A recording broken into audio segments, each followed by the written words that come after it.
Viewers, welcome to social post TV. నేను మీ Shweta. So ప్రస్తుతం మనతో పాటు స్టూడియోలో ఉన్నారు certified financial planner doctor Anil Kumar Bachu garu. నమస్తే సార్. నమస్తే అండి. అప్కమింగ్ 2025 లో గోల్డ్ యొక్క ఇన్వెస్ట్మెంట్ ప్లాన్ ధర ఏదైతే ఉందో అది ఇంకా పెరగబోతుంది అని అంటున్నారు. సో దీనిపైన మీ అభిప్రాయం ఏంటి? అంటే అది ఎంతవరకు నిజం ఉంటుంది అందులో? ఫస్ట్ థింగ్ ఒకటి ఏంటంటే, usually gold is a asset which is defensive asset. Usually ఏమవుతుందంటే, స్టాక్ మార్కెట్స్ ఎప్పుడు పర్ఫామ్ చేయకపోతే బట్ కోరిలేషన్ యూజువల్లీ ఆపోజిట్ ఉంటుంది.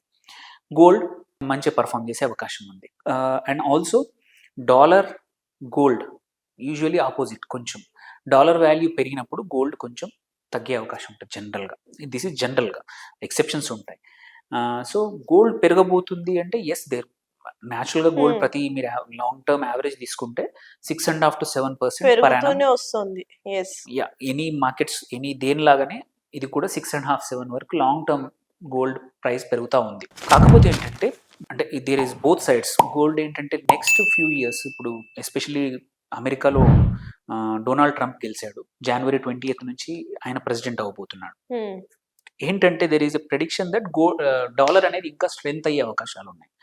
అలాంటి టైంలో అండ్ ఇంకొకటి కూడా ఏంటంటే, ఆయన వేరే కంట్రీస్ మీద టారిఫ్స్ అన్నీ వేయడం వల్ల American stock markets will do good అనేది ఒక ప్రెడిక్షన్ ఉందన్నమాట. ఎందుకంటే ఆయన బిజినెస్ మ్యాన్ కాబట్టి బిజినెస్ వైపు ఎక్కువగా ఆలోచించి, యుద్ధాలు కన్నా కూడా పీస్, కొంచెం ఎట్ ఎనీ కాస్ట్ అనవసరంగా యుద్ధాలు ఖర్చు పెట్టడం వేస్ట్, దానికన్నా అమెరికాలో ప్రొడక్షన్ చేసి మ్యానుఫ్యాక్చరింగ్ చేద్దాం అనేది ఆయనకు. చైనా ఇమ్మీడియట్గా ఆల్రెడీ అనౌన్స్ చేశాడు ఒక 25% టారిఫ్స్ చైనీస్ ప్రోడక్ట్స్ మీద, మెక్సికో మీద, కెనడా మీద కూడా వేస్తాని డే వన్లోనే సైన్ చేస్తాను అనౌన్స్ చేశాడు. సో యూజువలీ ఇది నెగిటివ్, ఇంటర్నేషనల్ ట్రేడ్ నెగిటివ్ అయినా యుఎస్ మార్కెట్స్ మంచి చేసే అవకాశాలు ఉన్నాయన్నమాట. అప్పుడు యూజువలీ గోల్డ్ ఆపోజిట్. ఎవరైనా అంటే గోల్డ్ పక్కా పెరుగుతుందని చెప్పి మొత్తం డబ్బులు తీసుకెళ్ళి అందులో పెట్టకండి. Gold is an good investment. Ideally నేను చెప్పినట్టు మనం ఒక పోర్ట్ఫోలియో ఒక 20%, 15 to 20% గోల్డ్ ఎప్పుడు పెట్టుకోండి. It's an edge.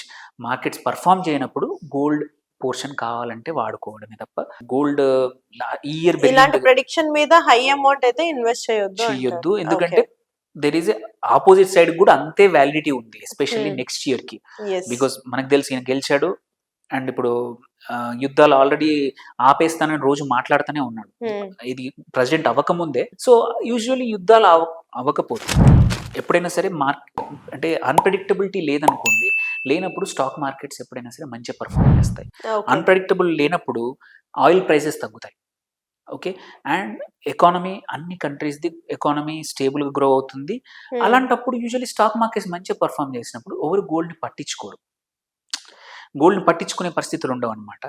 అండ్ ఇవన్నీ చేయడం వల్ల అటు డాలర్ స్ట్రెంత్ అవ్వడం వల్ల డాలర్లో పెట్టుకుంటారు కానీ గోల్డ్ తక్కువ అవుతుంది. సో అందుకే అటువైపు కూడా ఈక్వల్ వ్యాలిడ్ పాయింట్ ఉంది కాబట్టి మనం ఏమవుతుందనే చెప్పలేము. ఏమవుతుందో అనే కన్నా it's going to be normal year. Last 2 years నుంచి ఏమైంది, రష్యా యుక్రెయిన్ వార్ జరిగింది, అది ఆపట్లేదు. దానిపై నుంచి మిడిల్ ఈస్ట్ లో మళ్ళీ ఏమంటారు, పాలస్తీనా పైన ఇజ్రాయెల్ ఓన్లీ పాలస్తీనా గాజానే కాకుండా అన్ని కంట్రీస్ మీద కూడా వార్కి వెళ్ళింది. దానివల్ల ఆయిల్ ప్రైసెస్ అన్ని షూటప్ అయ్యాయి. Russia is a major oil supplier. Gulf reason మొత్తం కూడా ఆ ఏరియా కూడా oil produce.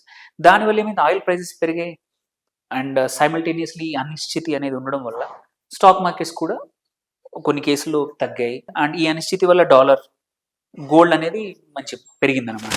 So same thing which happened last year అయినట్టు మళ్ళీ నెక్స్ట్ ఇయర్ అవుతుంది అనుకుంటాం మాత్రం మన చేతుల్లో లేదు. But it's good investment. 15-20% మన పోర్ట్ఫోలియోలో ఉంటే తప్పు లేదనమాట. ఓకే.